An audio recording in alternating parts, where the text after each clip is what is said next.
you want to go ahead and read? A couple of them? Do you have it? I'm just trying to fill in the rest of them. Some of them are blank. Okay. We can read the rest of it. Okay. Okay. You don't have to rush.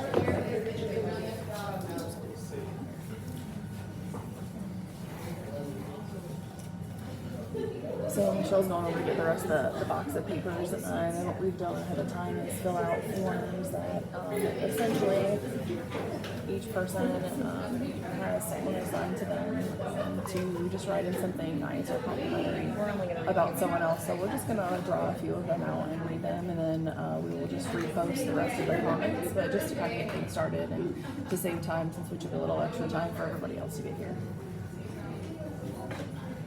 All right, so we're going to read a few of them. We're not going to read all of them. We'll end up posting all of them later, but just so we're not here for an hour reading all of these things.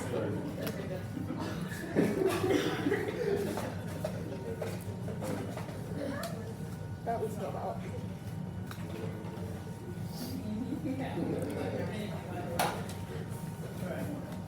All right. How many seats do we need? I have one here. You just interrupted her. What? You just interrupted Well, we're her. really just to have a seat and be comfortable for this long meeting. It's only an hour long at this point, it's fine.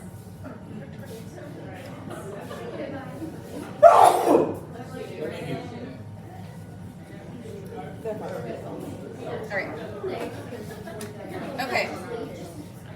Our first one, Ashton, is really good at keeping things flowing well. Love her outgoing personality and sense of humor. Yay. So y'all even.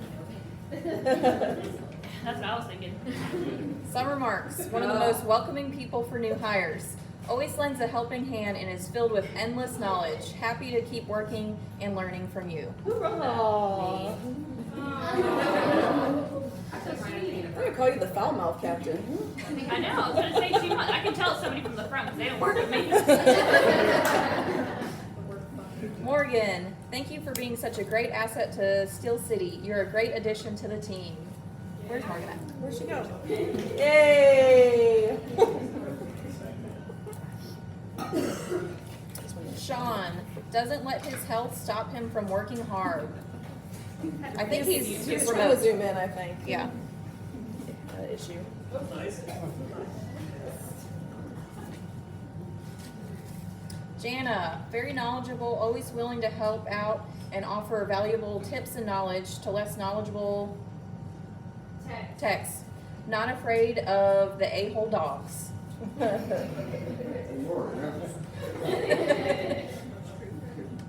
Chantel, you are always fantastic to work with. I love seeing your face when you walk in. Thank you for being a rock star and a badass receptionist and coworker. I know I can always count on you to get the job done. Always exceeding expectations. Thank you, Chantel. Damn. Somebody got a crush on you, girl. All right. And then one more, and then we'll get started on the meeting. Allie, super bubbly and cute. Has a great personality. You do a great job in the lab. Yay. Cool. Okay, so I'll try to have a lot to cover, I feel like, so we'll see how fast we can get through things and what we can cut off. To move things out of order just a little bit, since we have sort of a guest speaker to move in here. Her name's Leanne, and Donna's here as well. So they're going to kind of explain what the company is that we're going to be utilizing, because we're saying bye-bye to Family Pet Cremation, and then we are going to be using their service. So, cool. Where'd you go? Oh, there you are. I was like, where'd you go? I'm going to try to flip over to that slide because I kind of moved them out of order. And I try to put your little decals up there, so you have to tell me if those are not correct. Okay, great.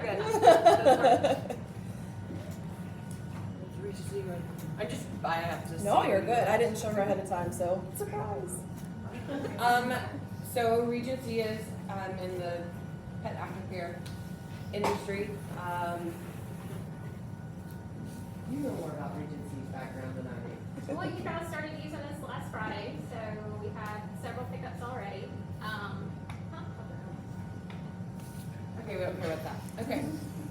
So Angel Paw is an RFID pet tracking system. So we have RFID tags that we supply to all the clinics. and it coincides with our software system. All the information is entered in there, and we have, our drivers have scanners that they go through.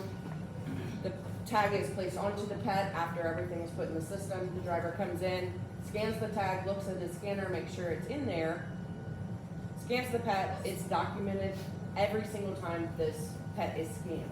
You can go in and see. So the drivers have their scanners, and then once they get back to the crematory, we have another set of scanners.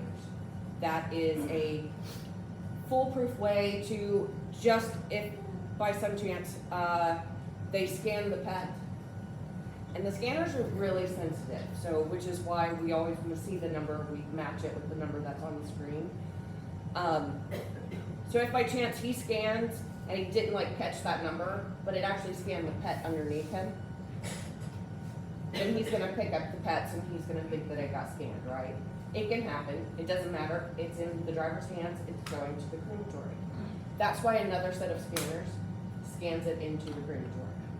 So if that pet on the bottom did not get picked up, but it shows picked up in the system, it's not gonna show on the other scanner. Does that make sense? And I usually always do like a what if something happens bad. That's what I do, is find different ways to make sure we don't miss something. So that's just always in my mind, oh, if this. But you can go in and see, like all of these steps. Like this is a great one. Since we don't always bring the pets back here, it's going to end on that stage for return rack, which is right at the very bottom. It's very hard to see, but it's the last line. We'll have to go in once Dawn, or if the driver is able to go to that clinic. More than likely, Dawn is going to a lot of these clinics because they're not on our route, and we service 160 clinics. So us adding extra clinics that we don't always go to is going to push the drivers back, and we don't want to do that. We want to service everybody respectfully. So it will go in and it'll say completed. So there's 2 pets that I have for Dawn to return, and I'll go in and actually just hit complete. But it shows you anytime that you want to know where a pet is, you're just going to click on the blue. I'm going to go back really quick.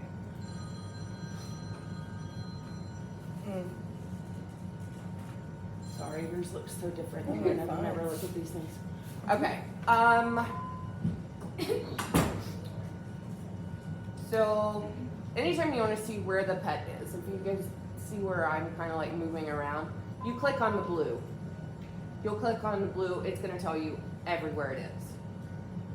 If you notice, the order activity is where the different scanners actually scan the pet. The pet location log is just showing you where the pet is in every stage. The owners cannot see this at all. You guys are the only ones that can actually see this. So, one, the owners, not a lot of people want to know when their pet actually goes into the chamber. So I'm gonna stop talking about this because I could talk forever, because it's just a passion of mine, and I make sure that we do everything. We do not like to make mistakes.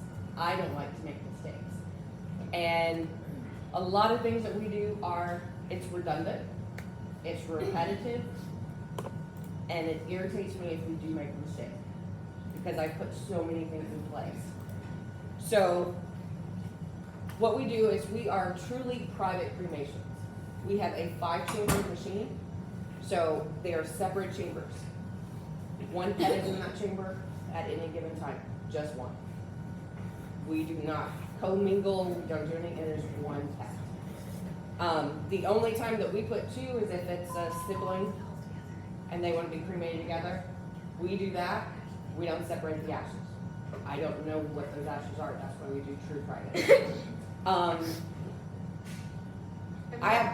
Go ahead. Just one question I used to get at the old ER was, if they weren't getting the ashes back, well, what happens to those remains? We have someone come pick up, Like every other week. okay. He comes and picks up, and those remains get scattered on some private property in St. Clair County. So if you guys ever get asked that question, that's what we do with them. And I could remember being asked that at Action Road, and I was like, I have no idea what they do with them. but, so. Yeah, they're definitely never gonna go to any type of place that's not respectful. We're gonna pay whatever amount it takes to go and have them lay to rest somewhere else, other than where facilities accept that type of waste. Cool. We are a very small team. There are 7 of us. We have 3 full-time drivers, 1 backup driver who is also a crematory operator. I have an overnight crematory operator. And then I have the office manager who is pretty much like she-woman. She's awesome. And then Dawn and myself. So we're very small. So everybody knows what's going on. And that part I kind of like too, as you don't have so many hands in the pocket and everything, and I can maintain everything. But we cremate because we have so many clinics that we service. If we get a pet in, more than likely that pet's being cremated that night. So I know that Dawn has mentioned this to a few of you. If you have an owner who is kind of going back and forth with, they don't know if they want the ashes back, or, you know, if they've made any type of, no, I don't want anything, well, if they do that, please don't put that in the system. Give them time or put it in the system, and when you go to do that, you'll create your order. One thing I do want to say is, since you guys do have so many pets, if for some reason you run out of a tag, you don't have any tags left, we want everything saying that you guys have something. You can always go ahead and put that in by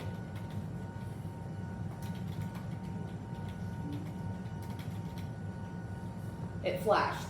That means they absolutely match. And you can completely save that record. Because the tag numbers just have to, it just has to match. Doesn't actually have to be a tag. I can't scan it, you won't have a tag.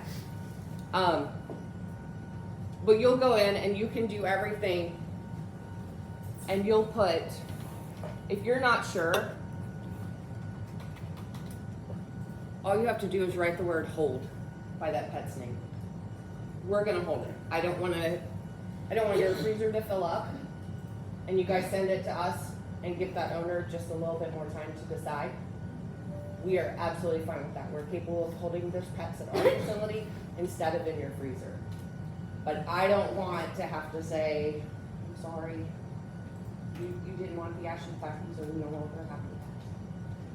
Yes? So what if you're on the fence of like home burial or some private cremation, for like you want it here or hold, send it to you guys?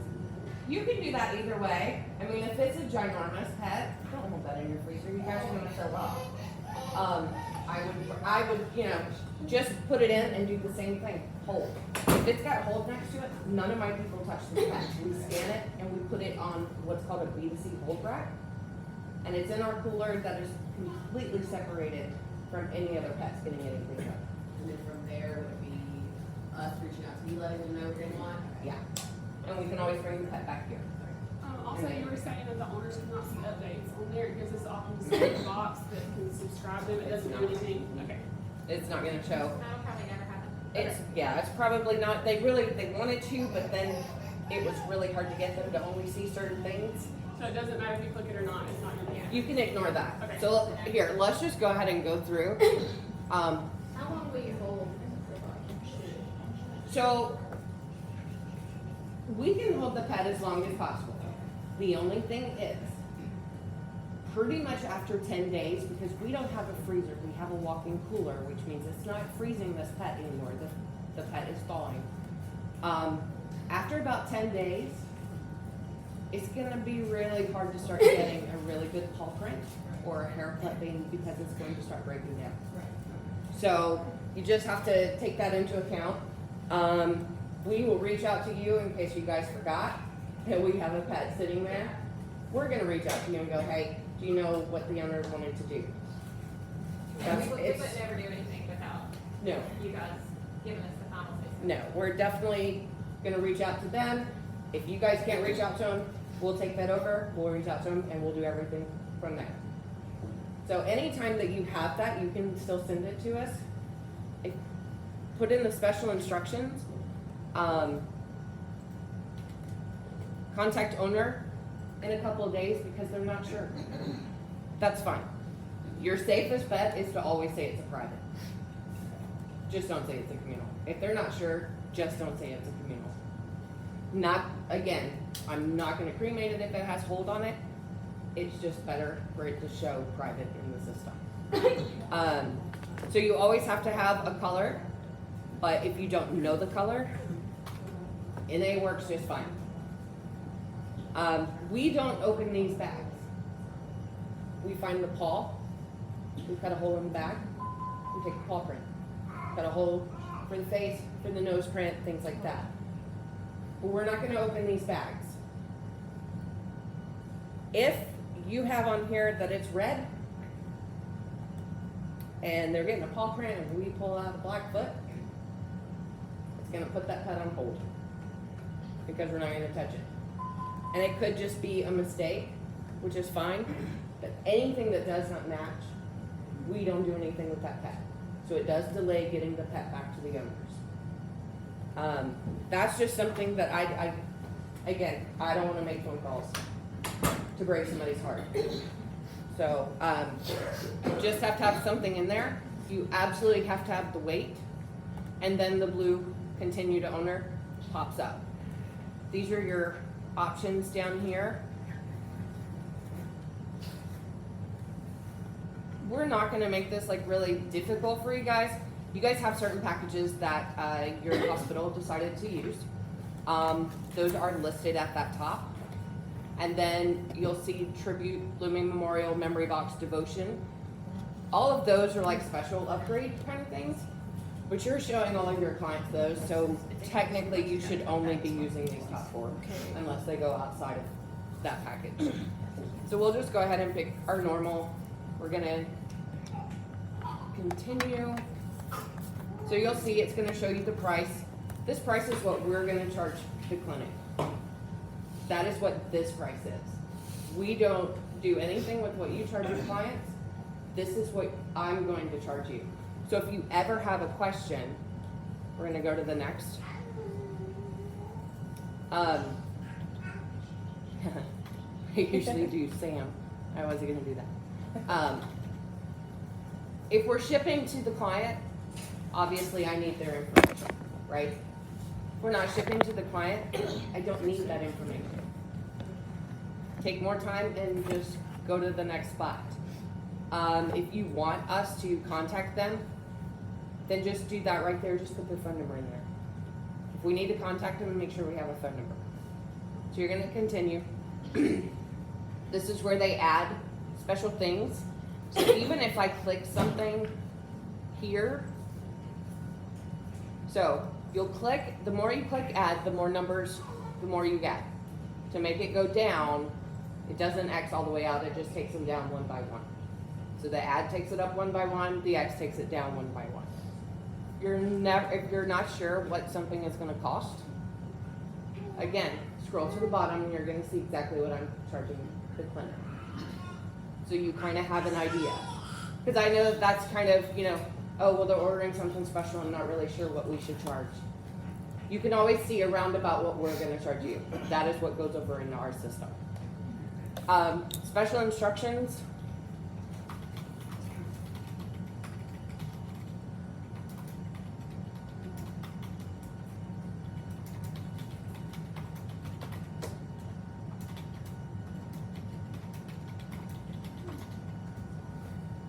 You could type an entire paragraph in there.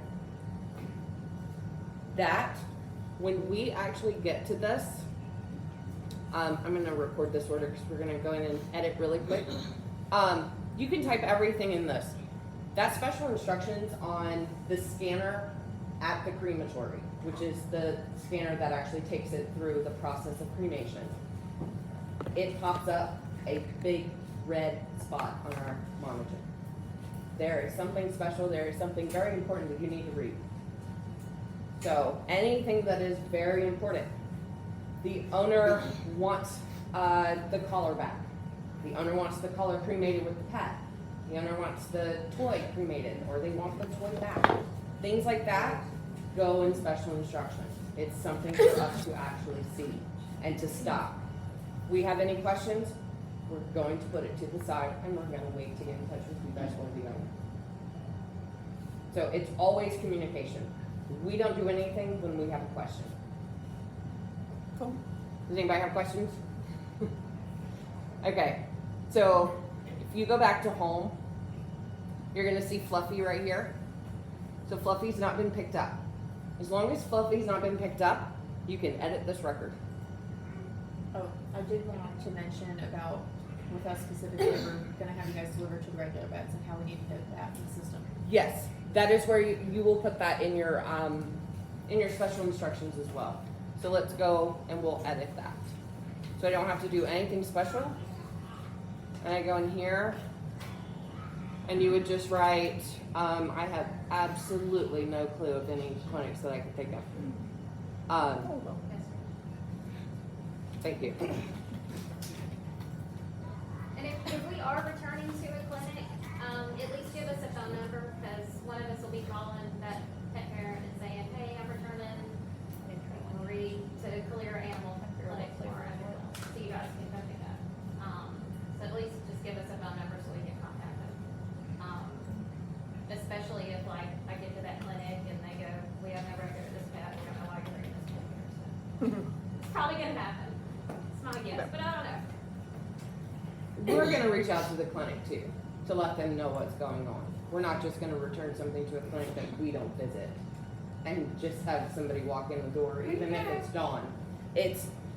We're gonna call and say, you know, hi, this pet is, one of your clients, we're returning to vet, blah, blah, blah. We're gonna get in touch with the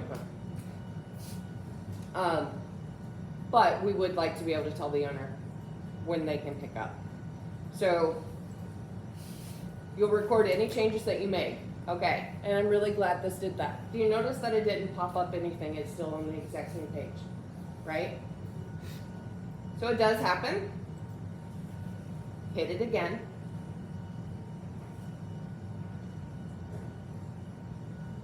And it's a little slow. We're just gonna do the same thing and then that's gonna make us look awesome. Technical difficulties have been reported.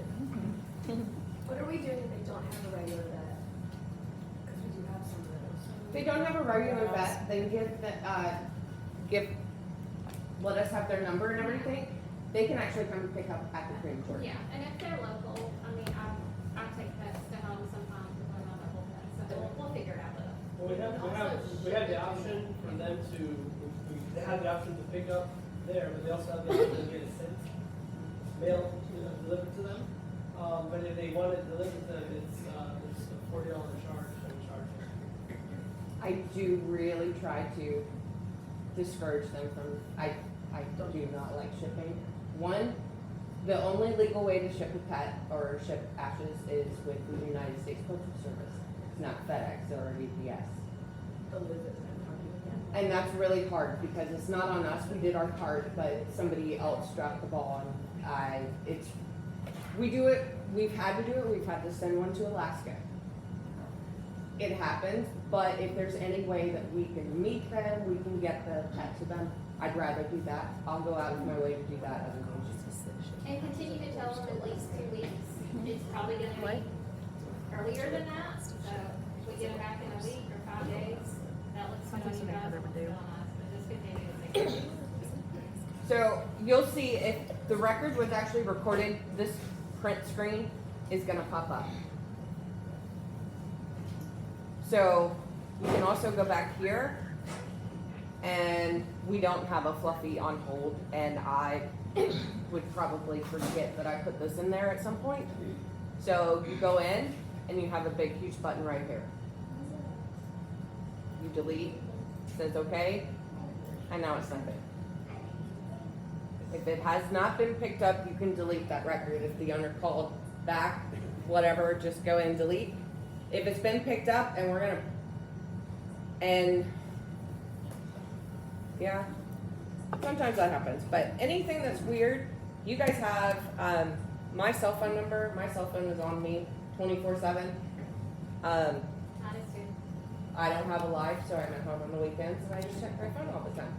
So you guys can contact Dawn or myself anytime, any questions, absolutely no problem whatsoever. Yeah, Haley texted me at 10 o'clock Friday night about the communal thing, and I was like, I'm just sitting on the couch with my dog. So It's not, good. you're not Don't worry gonna about it. bother us, You're not gonna it's, bother me. that's what we're here for.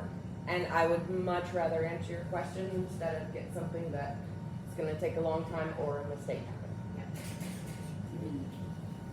Any questions? Do you guys allow the owners to be present at the cremation? Because I didn't realize that was a thing until recently. Yes. It is a thing we do, however, our facility does not actually have like a private viewing room. The way that they were supposed to have set it up that way, so I have a lobby that has a window that looks at the side of the machine because they didn't face it toward the window. So they are allowed to actually stand and it's within inside the crematory. They can watch it go in, but then they have to leave that area because of safety reasons. It does have to be scheduled because we try not to have any other pets in their site. So if we do that, do we just put hold and then they do everything through Yes. golf? Okay. Absolutely. Is there anything you don't like to put in with the body for cremation? Like I've seen people want crystals and all these crazy things. Technically, we're not supposed to burn anything but the body. Got it. We're not gonna tell the owner, I'm not gonna put your pet bed in there with, we're gonna do Like anything. hazardous, but Right, we're gonna do anything. It's better if it's not so crazy. I mean, just with the EPA and smoking and everything else, you know, we wanna keep that down to a minimum, but, you know, toys and things like that, it's perfectly fine. Do we need to put a note in with the special instructions that something else is in the bag with the cut? If it's in the bag, it's gonna be burned with the pet anyway. But do y'all need to know just in case? No. Okay. only if it's gonna be for training. Yeah. Right. Yeah. Did you It's- say something about editing after we picked up? Yeah, you cannot edit after we pick up.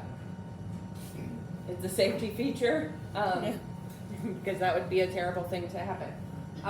So if there's an edit, if they decided, hey, they called back and they want a haircut, they want something, call me, call Dawn, we'll go in, we'll fix it. It is typically cremated within 24 hours of pickup, right? Yes, yours are going to be. Not a whole lot of time.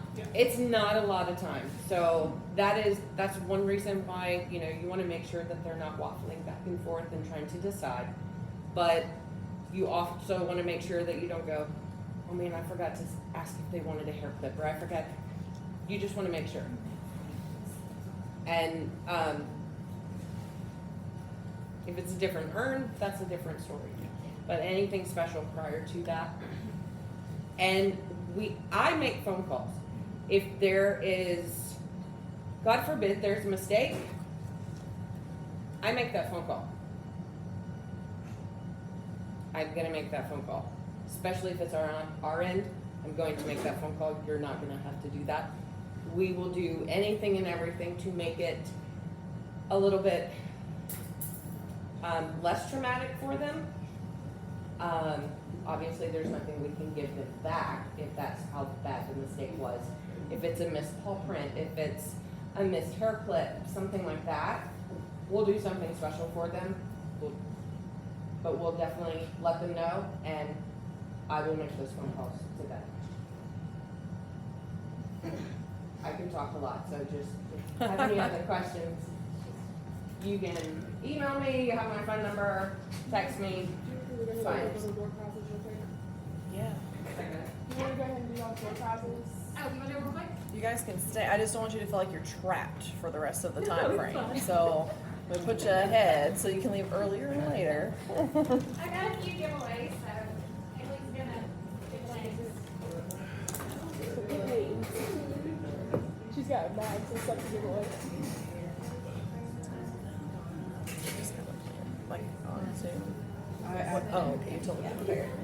It's just like 5 names. Oh, cool. I guess I didn't, Pull the names out of the I box. did not drive together. Hold on. Mine's not in there.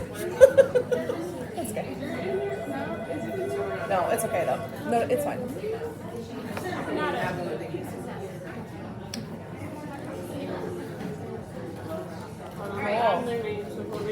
Who wants door prizes? Hot dog. Me. We're pulling names. Oh.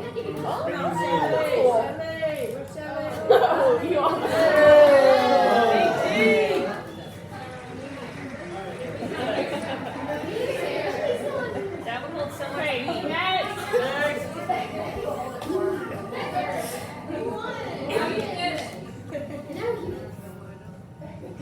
Oh, the other one. Sean's not here, right? Oh.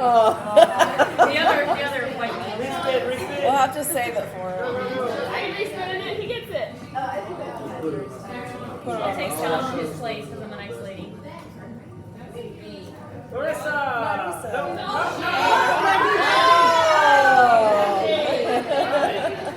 Next! You already given one of them. Allie. Ellie. Allie, get one. Hey. Alright, next. Sean just said he's listening on Zoom, so. We'll do those at the end of the meeting. It'll take forever to get through. Yeah, we'll do those. Stephanie. Alright, last one.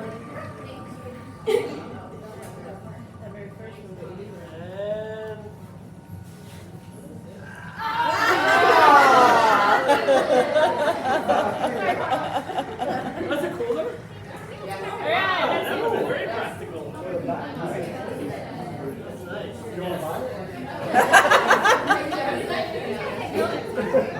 Oh, is that it? Do you want to walk through how to put the information real quick? Or you come back to it? She did? Yeah. Just tell everybody's got their individual login. Everybody has their own individual login with a direction sheet, step-by-steps The of. website on there is incorrect, but. It's just missing an N. It's Lincoln. When you type it in on the top of the page, it's just missing an Yeah, N. it's LinkedIn. Lincoln. So if, and it was wrong, but I'll fix it. But all the passwords are on there. So if y'all have any questions or it's incorrect or anything like that, just let me know. Thanks for the cookies. Thank you. Thank you for everything. I'm excited to work with you guys. Finally. Just took 3 years. Just 2, 3. It's worth the wait. You guys will be happy, so everybody's got my number. Thanks for coming.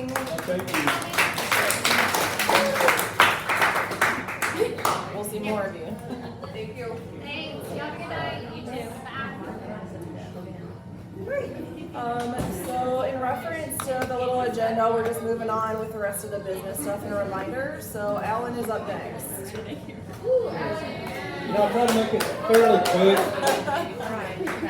All right, first of all, changes and reminders, just kind of tell you what's going on a little bit.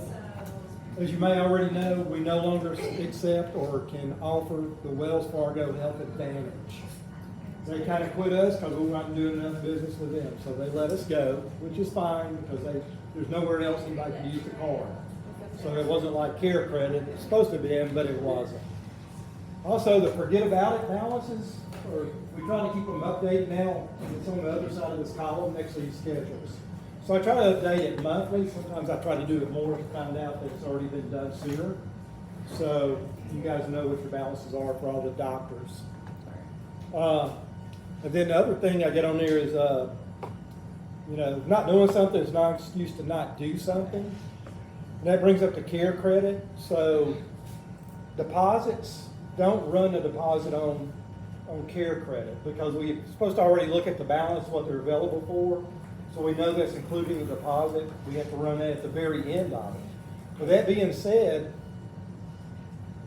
we need to, on final payments, we've got to apply that final payment to an invoice. Don't leave that invoice open, or don't close that invoice with a payment that needs to be made. So that needs to be done. So no open invoices and payments for care credit needs to be on there. So the only time that the care credit, a deposit should be taken, like say for instance, the deposit needs to be $2,500, but they only have $1,000 on care credit. Go Okay. ahead and run that. That way we have that towards the deposit, and something's not done after the fact, and that's used when we go back to use it or anything like that. Yeah, but they'll already kind of know what they owe anyway, hopefully through the estimate, so they'll give them opportunity to find other forms of payment for us. All right, and then on the next one, I think that's got everything on that. Next one, just things to go over here real quick. If you have any things about insurance you need to know, get in contact with me if you want to add a family member or something like that. That can be added to your insurance, but you guys do have to pay that extra cost for the premium. And that can come out of each one of your paychecks, so if that ever happens. Also, a lot of people don't, I think that's, the flexible spending account. A lot of people don't really understand that. And basically what that is something you pay for during the year, but it's a pre-tax thing. So if you say, hey, I need $1,000 for flexible spending, what you do, you pay your doctor bills with that and everything. But at the end of the year, let's say you make $30,000 on income for the end of the year, you're only going to be taxed for $29,000 at the end of the year. Because that $1,000 from the flexible spending account, is considered medical, so they don't tax you for that. And then that $1,000 is kind of up front. We just deduct that from your check. Say $1,000, it would be $38.46 out of every one of your paychecks, throughout the year. And you can decide if you want to renew that at the end of the year or not. So that's something to think about if you want to use that. It's convenient. You don't have to, come out of your bank account all the time. And then if you, let's say you got $500 for glasses you may use, you can go ahead and use flexible spending account, even though you may have paid 2 payments in the flexible spending account. So it's kind of an advance a little bit. Any questions? Okay. 401ks, a lot of people don't use that, but if you want to, get with me on that. Also, we get you, help get you signed up through that by giving you a booklet and everything. There's 2 routes you can go. You can go to the traditional 401k, which is pre-tax, which means, again, if you do $1,000 investment, and you make $30,000, they're on tax you for $39,000. Or you can do the Roth account, which is after tax, which means you go ahead and pay taxes on your income, and then they take out for your 401k, and then when you retire, when you decide to draw it out, you don't have to pay any income tax on that 401k, no matter how high it gets. It doesn't matter. Whereas if the pre-tax, they want their income tax when you start drawing that out, when you retire. Paid time off, I think sometimes there's confusion about that, what a payout is on. If you want to pay out, obviously we've got in the book, we pay out 20 hours at the end of the year, but that can be done during the year. And what a payout is anything over 80 hours. So you might say, hey, I want to use my PTO. I've got 80 hours already for this week, but I need some extra money. Can I use 10 hours of PTO? You can do it, and we'll pay that out to you, and then just be 2 more hours on your paycheck.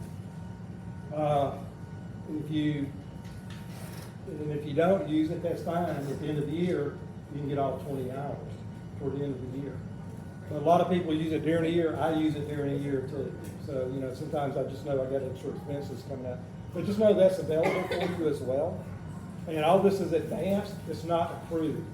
So we're advancing it every year. Every January, we give you guys 80 hours. Plus you can carry over 20 hours. So some of you ended up with 100 hours starting out for this year. So know it's there and do that. Any questions about that? And then, what else do we have on there? Payroll. Payroll, obviously every 2 weeks, everybody knows that. We get paid on Fridays, so that's kind of the thing. Uniforms, you get 2 vouchers every year. Huh? Oh, don't question. 2 vouchers every year for full-time, 1 voucher every year for part-time people. And I don't know what that is. Oh, that's clock in. Readers. Huh? Where's your readers? Yeah, I know. Well, I think the clock in for paychecks was when the time period ends. If you clock in on Monday, that's your Monday schedule, and you leave at 7 o'clock Tuesday morning. It says Monday's the end of the pay period, that still counts as that pay period. So if you clocked in at 11:59 on a Monday night, you'd get paid for Monday even if you clock out at 10 o'clock the next day. Does that make sense? Because you clocked in at that time.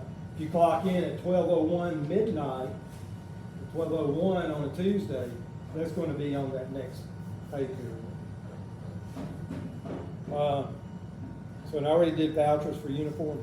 YMCA membership, this is for individual membership at the local YMCA. If you want to join up for that, get with management because it's got to be done through Steel City when you sign up at a YMCA.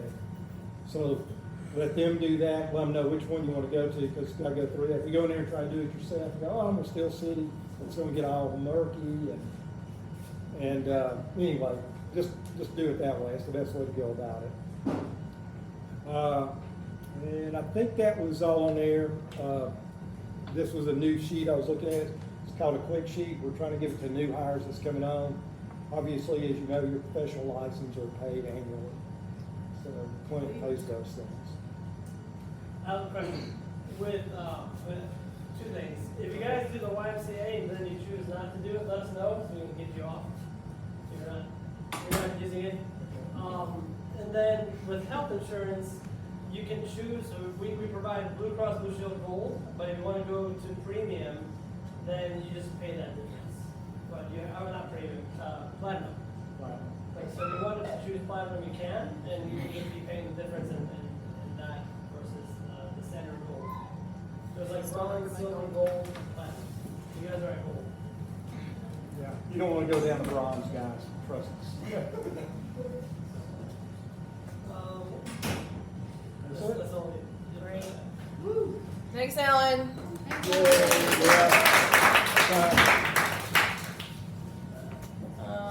Okay, so just to, I guess, interject there, some of these you may already be familiar with, and then some of this is a little bit more of an update. So as far as what we've done with the system and like forms that we didn't have previously, so that you're aware that what's there and how the system works as far as literally, again, forms go. Just hitting it down the list. Let me know if you're not aware of where these are, and I can show you where they're at. You know, there's a check-in list. Every single client, when they come in, they're supposed to check in or at least sign their name on the list when they come in. There's the patient history form, which needs to be done every single time. We were talking earlier about, like, even if they're transfers, that transfer form is not, hopefully we can get a different model of it because it's not easily printable, so they still need to have some version of the patient history form filled out regardless. What the form is called What to Expect. It doesn't say ER visit, but there's now 2 different What to Expect forms. So one that What to Expect is supposed to be handed to every single client so they have something to read while they're waiting for us to get back to them. It kind of just helps communicate how the triage process works and simply the fact that we have, you know, other hospitalized patients that are here that we're needing the doctor attention, and it's not just an oncoming triage attention. So if you don't know what it says, just read it. There's the authorization form for offsite client waiting. So obviously since we have like limited rooms, or the day times that we have like 9 different patients here, and some of them we can kind of reorganize it. Again, you may already know about it, but what that does is allows them to be able to leave, but they have to commit to a time frame, finances available, contact information available, and signing for it. That will, no matter what, they're going to get charged for an exam fee, but that does not approve the go ahead to hospitalize, so they still have to answer their phone call to approve further treatment. So they can't come back and say, well, why didn't you do X, Y, Z? It says that they have to be able to answer their phone right away.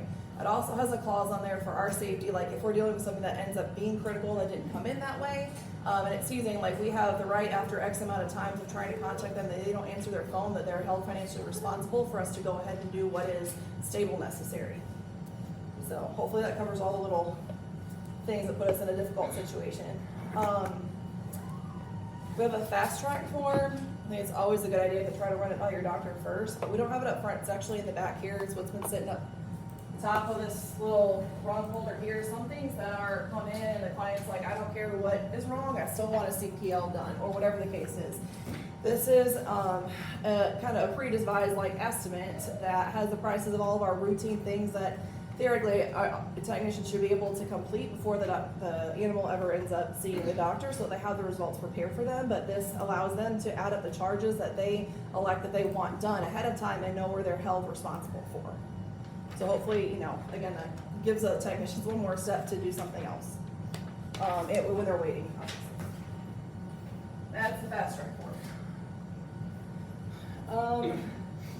And then what to expect when your pet is hospitalized. So that's a new one.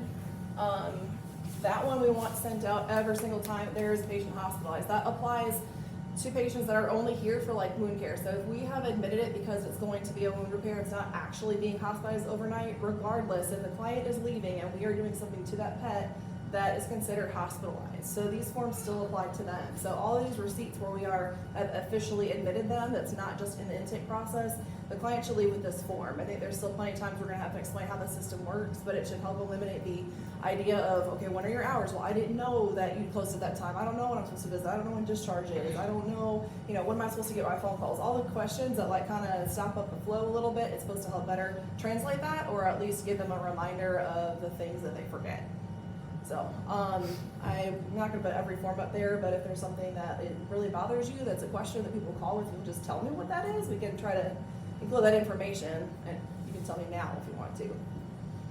If there's anything you'd like added to that form, but we've got all the basic things on there. Okay. The other side of this is talking about accountability and what we're kind of trying to adjust the system to, because I feel like we've tried a couple different things. And so we're gonna try to implement something just a little bit different that is easier to try to use universally. So we'll dive into what shift tasks are just a little bit later. But essentially, looking at side work and what that system is supposed to look like. So of course we can divide the year up quarterly. So when it refers to quarterly, this is obviously each section of the year. But shift tasks, such as side work that are expected to be completed and up to date before an employee leaves their shifts, will be held accountable with a marks system. The marks system is any tasks not completed and in reset condition, documentationally falsified. No, I don't know if documentation is a word, but it's in our program. No email sent for extenuating circumstances and verified before you leave.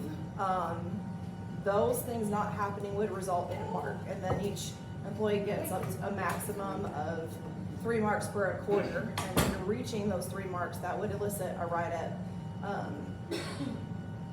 for that quarter. So the marks start over each quarter, and then as we knew before, 3 write-ups per year would be grounds for discussing termination. But in this case, I feel like we shouldn't have to get to that point or anything like that. So that's the far end of things, just to know what the bounds are and what we're gonna do. So there'll be random checks as far as verifying everything. And again, like I said, I'll go back to the side work part and what the verification process is, but that's the next version of the accountability system. And you told them no bonus and they get three marks? Right. No quarterly bonus? So three marks accrued in a quarter result in a write-up and no bonus. But there's plenty of opportunity if when I get really, really busy, and things happen, you have opportunity, we have an opportunity to explain, just send a quick text or email, say, hey, it's been bogged down crazy, walls and walls, and I'm sorry I couldn't do the windows on the, on the cages. Okay, for example. And that'll suffice, we understand things get really nuts here, so, but we really have gotten away from having people assigned to their tasks, doing those tasks, and then other people stepping up to clean those, or to do those tasks. So, and it's not fair to those people who are having to step up for them to have to take over and do those tasks. So we're trying to really spread the amount of work over more people to make it easier for everybody. So the rest of the regular business updates, part 2. Congratulations to Selma on being promoted to department manager. Yay! Just a little 411, which everybody else may already know, but just putting that all out there. Who's kind of assigned to what right now? There is actually a little bit of sectional room for others to join, or if they're interested in kind of taking up another responsibility. Routinely, this is not routine task side work for your shift. This is something additional. So everybody can read, I'll just read through real quick, is Allie and Marissa on surgery maintenance. I'm gonna pause it for just a second because I didn't add lab in there, but Allie is our first official hybrid technician who's doing fill-in 4 shifts, but also like predominantly going to put more time and attention on the labs and routine surgery, so we don't have a bunch of packs that like we didn't get to finish or whatever, help us catch those up. Hopefully they'll have a little bit of a sharper department in there, and then have someone else working on those so we can get better response more routinely through the week on keeping those up to date. Maybe less breakdown, we'll see, I don't know, but so to help differentiate, I think we'll probably have her in like a poll or something different so that you know like what days she's teching and what days she's not teching, just so you're prepared for shift. Tyrona's autoclave, IV pumps is Stephanie. Cubex is going to be Tyler.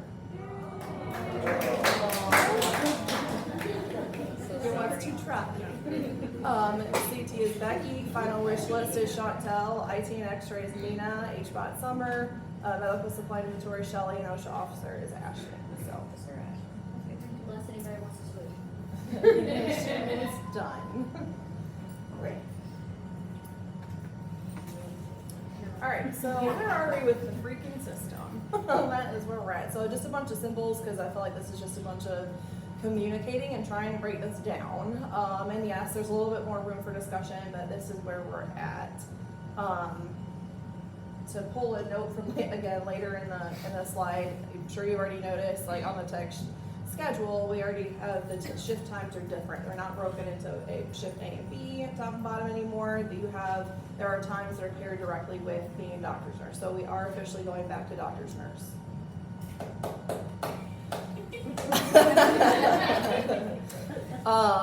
Those times should coordinate directly with the doctor's shift time. So it shouldn't be, you starting at 7, but you're with the doctor that starts at 9. They should almost be exact as far as the start time goes. So, well, we've done 1 for hours and 2 just because it just takes that long to do things. Since they're typically on the floor for 12 hours, you have that extra hour.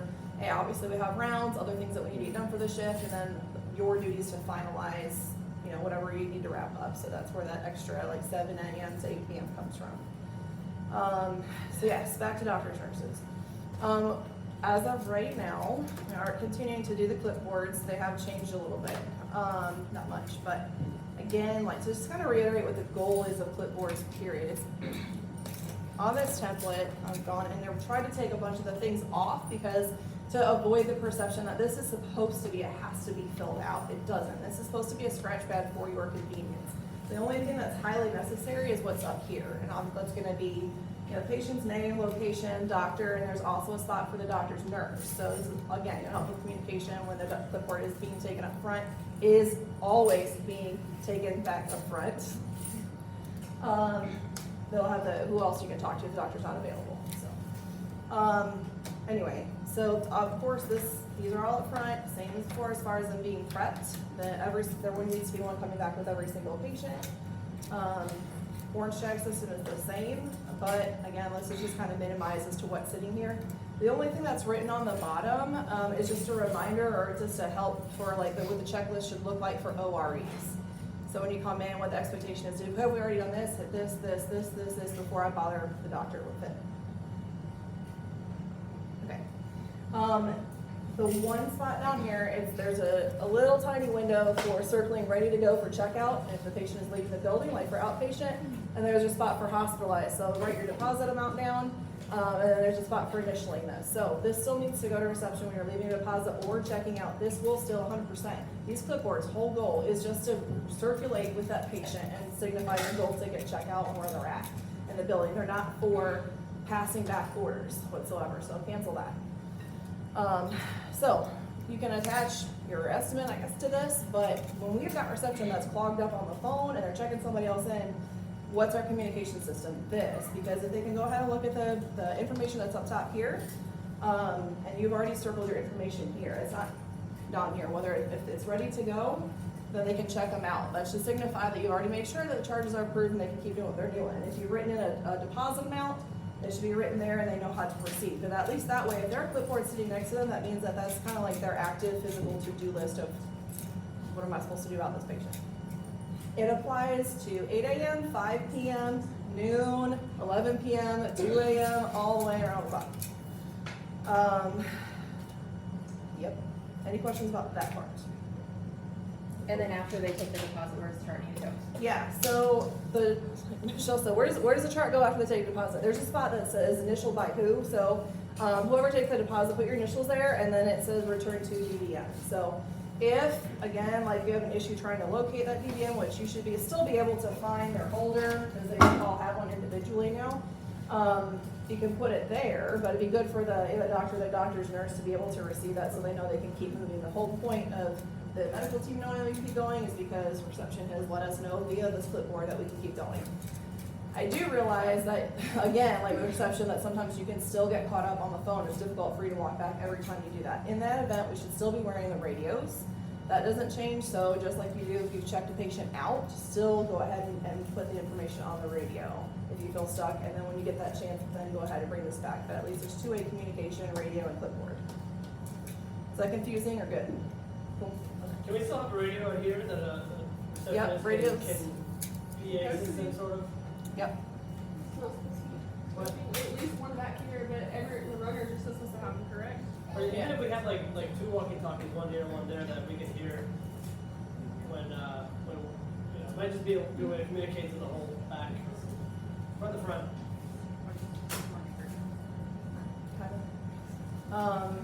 It should still be, if they're left over, fine, but it should still be on your person.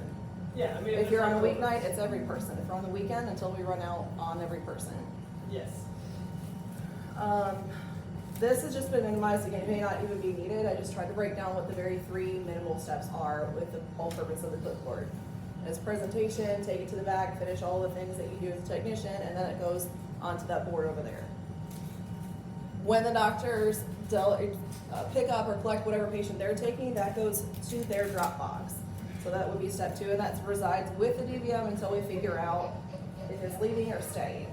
That would be step 2. Step 3 is either it gets checked out or it stays with that patient during hospitalization, and then it gets passed up when it leaves after being hospitalized. That's it. There's no pass back and forth to going in the middle. Great. Yay. Any other like little things that you feel like are a little confuddled problem that you have a question about, you want to talk about? Try to take the torch and lead a question and be awesome. No? Okay. Anybody else? So the 7 a.m. on Saturdays and Sundays, the 7 a.m. nurse can be the doctor's nurse, but it's also because the doctor is we're going to continue to use our patient care nurses, or 2 patient care nurses to help us. That the doctor's nurse that is for the 7 a.m. will have more availability to act as like a runner, or be more available to help the other doctor's nurses. You know, so it's really important that the doctors at 7 in the morning utilize their patient care nurses, and that'll free up another good, another nurse that will help make things more efficient with the other doctors, nurses, and the runners. So I mean, just be aware of that. Yes. Can you explain again on Saturdays and Sundays, doctor's nurse instead of coming in at 7, runners coming in at 6, and our doctors now coming in at In the 6? evening? Yeah, so it's a little difficult to try to have one person, I don't know, to say, all right, your straight shift comes in this time, because then we have a doctor without a tech for a while. It would be kind of nice for us to be able to say, look, let's just share for 1 hour, whoever's still here. Try it in the past, doesn't work. So we just kind of have to stick, I feel like, with who's assigned as a doctor's nurse that night to come in at 6 with the overnight doctor. Because still looking back, if we're looking at time frame and okay, well, do I have to stay 14 hours for a round? So that's really the concern, because our time overlap on a regular routine shifts are we need to make sure that you get rounds in. The bigger concern to me would be that patient care is still available. That's their time frame is going to be a little bit longer than the doctor's nurse one. Doctor's nurse starts earlier. Patient care lasts longer. Patient care needs to be available for shift rounds. So I feel like if we're looking at like trying to figure out like what the bigger or lesser evil is in all of it, that's what it comes down to. So if we run out of time to do rounds, at least like patient care still needs to be available for their to do their rounds. It would be ideal for everyone. But otherwise, yes, it's still coming in at 6 p.m. to coincide with the doctor's schedule because their schedule has now changed with us having less doctors available. So since we're not gonna run on, you know, like, what would we down to 4 doctors on Sunday and 3 on Saturday? 1, 2, 3. 3 on Saturday, 4 on Sunday. Yeah, so we have 1 less than we routinely were doing, so that's why the time frame has shifted to match their time So frames. the overnight doctor's coming in at 6 now. And Saturday, Friday, and Saturday, yeah. And then Sunday they come in at 7. So hopefully that'll link up. QBEX captains. So again, like the captain thing kind of came in so that we don't have 17 different people in QBEX at one time in one day. We've got to be able to kind of better track and take control drugs more seriously. We can only have so many people at a time in those. Instead of posting a list, you're going to have kind of like where we've already started. I'll show it to you. But on the schedule where you've got, I keep going over there because that's where the schedule usually is. Your little gray letters that will tell you what your side work, your side tasks, or whatever the case is for that day. You'll have the letter that it designates who that is. So you'll know before your shift who that is, but it'll be pre-scheduled for the month versus looking at a post again. However, the change is that we're looking at having 2 people per shift. So you would have 2 during the day and 2 on the evening. That way, if you do run into a situation where one of you is detained, the other one needs to be available. It also it's a required skill. So everybody has to do it no matter what. Nobody's exempt from doing it unless you become a drug addict, in which case you have to be fired. So everybody has to do it. Well, I guess the other side knows just a heads up. Again, we don't have the system in, but Arlo was explaining that he wants to go ahead while we can, if we can, and do fentanyl. So we'll be introducing that, which is going to be primarily done in CRIs. I was about to ask if it was going to be injectable or patch. We're going to have to suture No out so patches. the crackhead doesn't chew it off their dog's side. No, refuse. Arlo. I wanted to add that the whole reason for going from doctors, nurses protocol to our other old hybrid protocol that we had was that we wanted to make sure that people were sharing the wealth of work.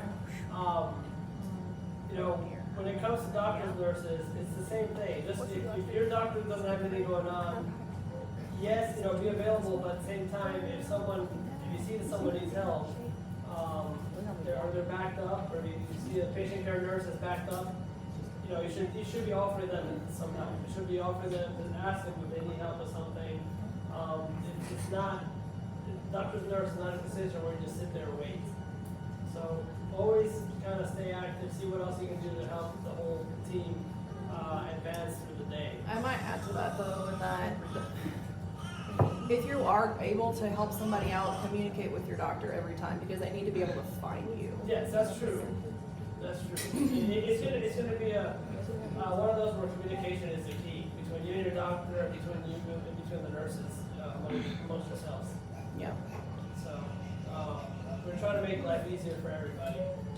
And this is a hard job, so it's hard to make life easy. So. If you wanted to be tricky, you could use the radios and do your own frequency and talk to your doctors or back and forth. I might do that. You could do that. Hey, Becky, turn to channel 4, and then whatever you want to do. It's available. Can I request a beat radio? You can. You might look at accidentally zoom in on somebody's fucking porn station or some shit. So just clarity on the schedule, because I feel like on and off sometimes we get different questions. I just want to make sure it's fully understood. Is whenever something is highlighted what that means. So if it's orange, you're a doctor's nurse, and your black typed time frame matches that doctor for the day. We're good there, right? Yes. If you're yellow, do you know where you're at? If you're green, do you know where you're at? If you're purple, do you know where you're at? What if you're blue and purple? You running. And also in purple. Okay. Yeah. So, when we have patients in purple and you are blue and purple, unless you have worked something out with the shift and case load balance, by default, like you're the first priority, you would become patient care because that's more important. Then we go back to, we continue to do triage because, you know, if we're trying to use purple as being predominantly intermediate care, they should need less of the one-on-one attention, right? There should be a seizure watch in there. So that should make you the most available. So that's where the theory comes from. So when you're seeing stuff like the crazy colors where there's like orange/purple with blue writing, what's that mean? I don't know. So we try to put at least one extra person on a shift on the weekend, so that there's at least an additional person. But we don't know what the load looks like, right? But we would need somebody available. So your orange or blue, the truth is like your triage team, but we know that orange starts with being a doctor's nurse. So this basically means go where the greater need is, right? So as long as you need to have that ability to figure that out as an ICU or ER tech anyways. So that needs to be completely fair. So if someone sees that, they don't know what they're doing, it's kind of like playing like, you know, triage team / purple. You're just kind of vacillating between the two. It's not that big of a deal. You're still you know, welcome to float and stuff. Floater. If you're blue, obviously we don't have a blue section, but we know that starts out as, again, floating. Or being a runner, you just don't belong specifically to a doctor's nurse, but that doesn't mean that we can't help out with everything else. Obviously, sometimes we need another patient care person, sometimes we need to help doing whatever the doctor's nurse assignments are. But I just want to make sure that we see more of everybody being a little bit more versatile versus if there's just blue and we only hang out in floater and then we pick our teeth with toothpicks until someone else comes in instead of helping. The schedule, do y'all understand how the schedule kind of works right now so you can attempt to anticipate what the rhythm is? It is really quiet. Still for the emergency call? Yeah, Becky, what'd you have to say? Just say no. You don't, Okay. so you can explain it. So I actually have kind of a rhythmic template for there is a full, you know, there's a reason to the madness or whatever. I think it might be a little bit confusing for me to put every single shift on there. But everybody, through communication, predominantly you have a primary shift, which is gonna be during the week. So if you're full-time, you have your balanced hours during the week. And then you have flip-flop weekends. So when you see on the schedule that this is a flip-flop weekend plus a Saturday or Sunday, you're either Saturday and Sunday or the following week you're Friday and Monday. However, because of the load of shifts that would need to be filled, you have one extra Saturday or Sunday. So you're flip-flopping your weekends, and then you're having sometimes one extra day on there. So when you see an underlying initial, that means that that's your abnormal shift, your extra Saturday or Sunday. Okay, give me 1 second. Does that In make other words, sense or there's not a really? method to the madness. Yeah. Like Yeah. chocolate round cookies. So if you're like, why am I not on Friday? Because this is my week to be rotating off, that's why.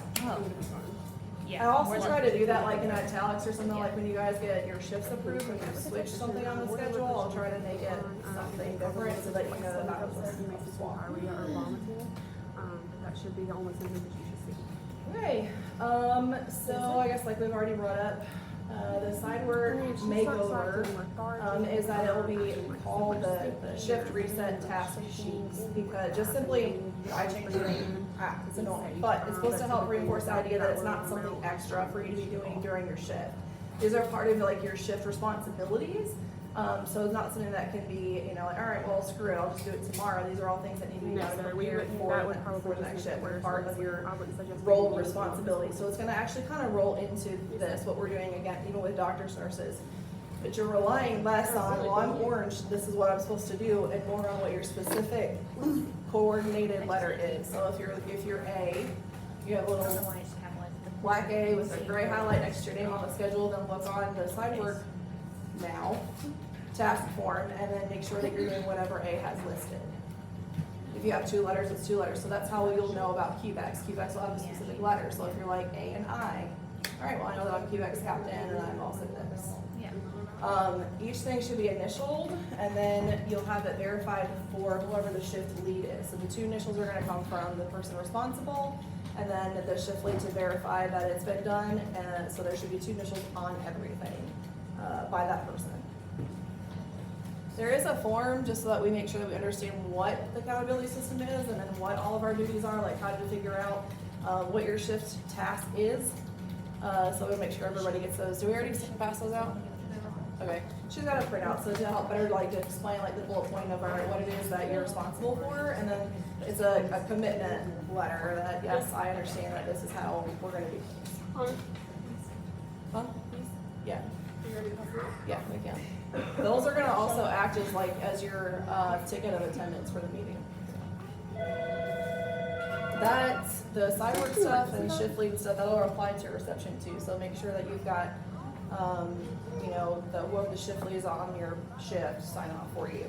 The up-to-date part that was mentioned earlier and briefly in here, if you've got stuff like your shift in like an image transfer, that's not something, if you start at 7 a.m., don't get it done at 10 a.m. and then initial that you've done it, because that's not up to date by the time that you leave.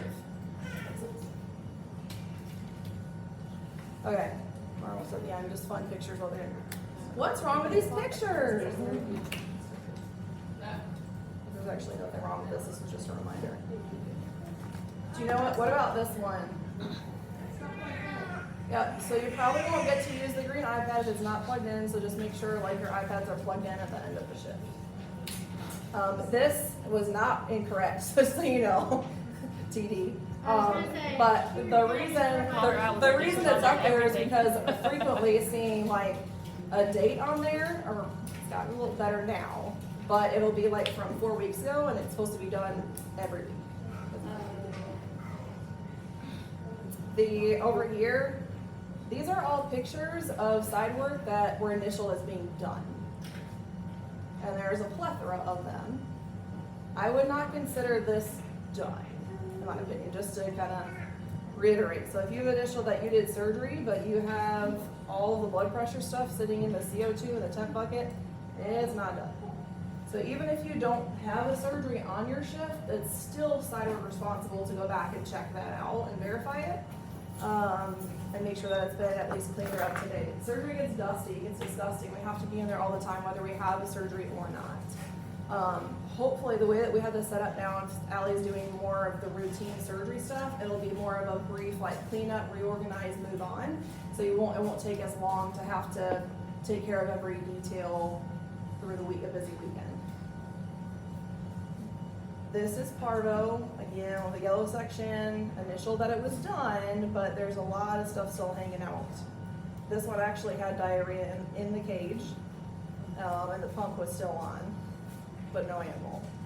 So just make sure, like, going through there, when we say something that looks like a falsified document, it means that maybe you checked it at some point in time, but if we've already went back and re-dirtied it, or whatever the case is, that it is up to par.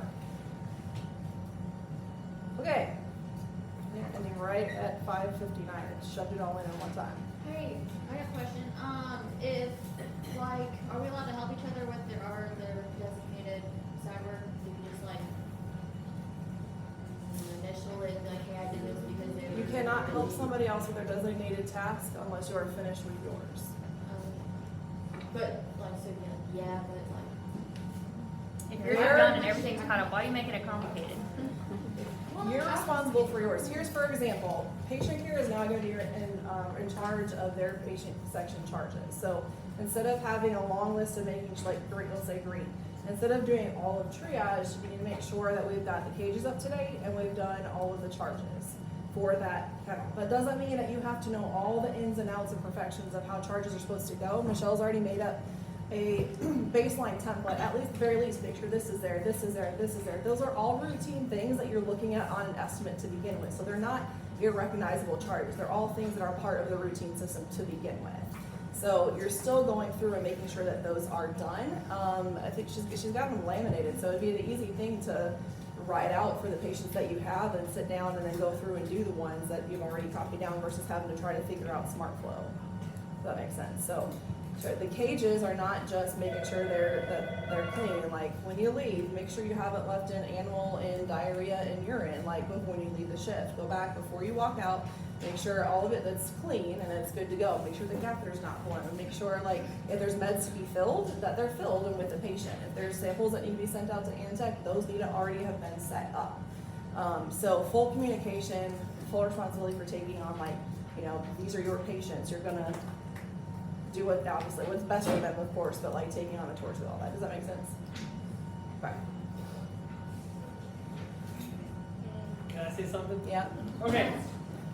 IV pumps, really important. Oh, yeah. They're either hooked in the back or hooked on the cages or hooked on the lines there. They're never to be unhooked. So we have 8 pumps that need to get fixed or the doors are falling off. Usually because they fall off of something. So from now on, all the pumps get hooked to something. If the cage door falls because it's missing a screw, that happens. But that's life, right? I mean, there's not much you can do. Or if there's an earthquake and the cages fall on the ground and you destroy the pumps, that's life, you know? But we can't have pumps on top of the cages falling off because of an earthquake, for example. It just can't happen. So pumps, we've lost 8 pumps. Each pump is about $1,000. That's $8,000 that we probably won't get back. Let's see. Really important. If we get a call from the front to go get a patient, you know, somebody speak up and communicate. Say, I'll get it. You know, like someone take control of that situation. We're getting too many eyes looking back and forth. Nobody wants to do it, but somebody has to step up and say, you know, like, hey, all right, I'll go get it. Let me just put this dog away and I'll go get it. Someone has to step up and do that. Somebody besides Tyler. Yeah. And like what Hunter was saying, you know, don't leave work for the next crew, right?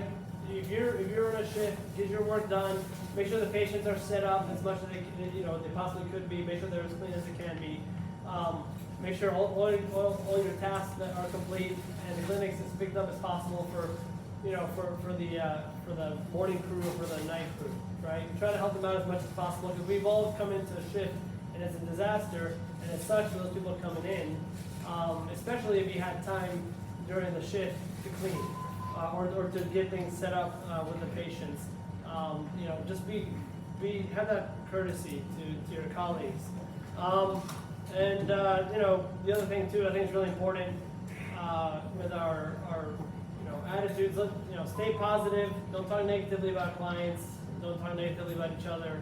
Stay. You know, there's an issue that try to solve the issue between you and that one individual, right? If that doesn't work, bring it up privately to somebody. Or maybe when you talk to someone, talk to them privately instead of in the big room where they'll be more likely to be defensive. So just understand, try to stay positive, and keep working really, really hard. We don't want to get lazy, especially right before summer. Woo! Yeah.